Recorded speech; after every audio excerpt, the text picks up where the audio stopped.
કમોસમી વરસાદ પડતા કેરી રસિકો માટે માઠા સમાચાર છે। મોટા ભાગની કેરીઓ ઝાડ પરથી ખરી પડી છે, તો જેટલી કેરીઓ ઝાડ પર છે તેમાં વરસાદનું પાણી અડી જતા તેમાં પણ સડો બેસી ગયો છે, જેથી ખેડૂતોએ સર્વેની માંગ કરી છે।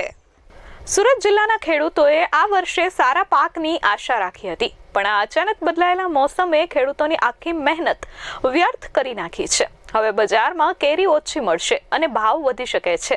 ખેડૂતોના કહેવા મુજબ કેરીના પાકને લગભગ 30 થી 40% સુધી નુકસાન થયું છે।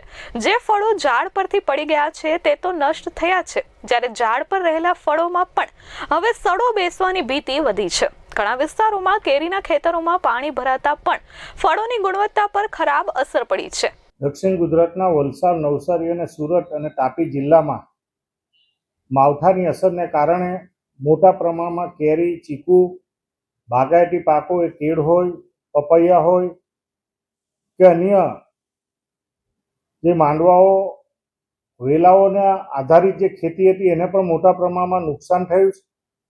ડાંગરનો જે પાક છે એ પાકો પર પવન અને વરસાદના કારણે મોટા પ્રમાણમાં નમી ગયો છે। શાકભાજીમાં પણ મોટા પ્રમાણમાં નુકસાન થયું છે।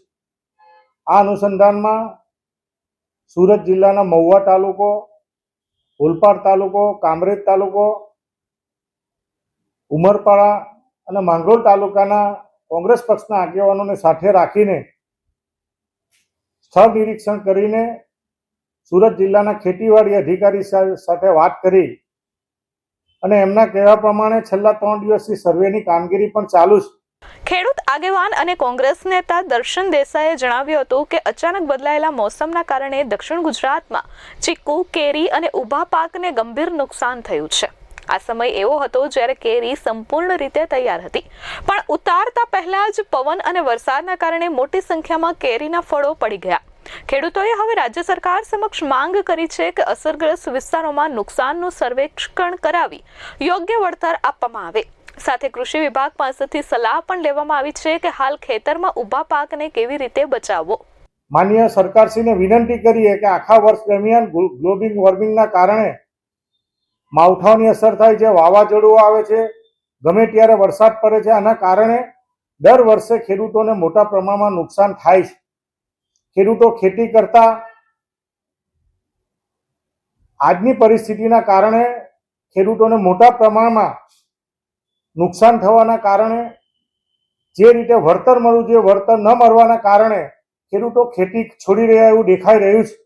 આ અનુસંધાનમાં સરકારને વિનંતી કરીએ કે સરકારના જે નીતિ નિયમો છે એની ઉપરવટ જઈને ખાસ પેકેજની માંગણી કરે, જેના કારણે દક્ષિણ ગુજરાતમાં મોટા પ્રમાણમાં કેરી અને બીજા પાકોને નુકસાન થયું છે અને કરોડો રૂપિયાના નુકસાનના કારણે ખેડૂતોએ ભોગવવાનો વારો આવ્યો છે। કે સરકારશ્રી તાત્કાલિક અસરથી સર્વે કરાયા પછી જે સરકારના નીતિ નિયમને બદલે ખાસ કિસ્સામાં પેકેજ જાહેર કરે એવી આપના માધ્યમથી અમે માંગણી વ્યક્ત કરીએ છીએ। હાલમાં રાહતની વાત એ છે કે વરસાદે ધાનના પાક પર કોઈ ખાસ નકારાત્મક અસર પહોંચાડી નથી। ખેતરોમાં પાણી ભરાવાની સ્થિતિ સર્જાઈ નથી। હવામાન વિભાગે જણાવ્યું છે કે આગામી 2 દિવસમાં વરસાદની તીવ્રતા ઓછી થવાની શક્યતા છે। નોંધનીય છે કે છેલ્લા કેટલાક વર્ષોમાં મોસમની અનિશ્ચિતતાએ ખેડૂતોના પાક પર સતત પ્રભાવ પાડ્યો છે, જેના કારણે ખેડૂતોની આર્થિક સ્થિતિ પર પણ ભારે દબાણ વધી રહ્યું છે। Bureau report S24 news, Surat.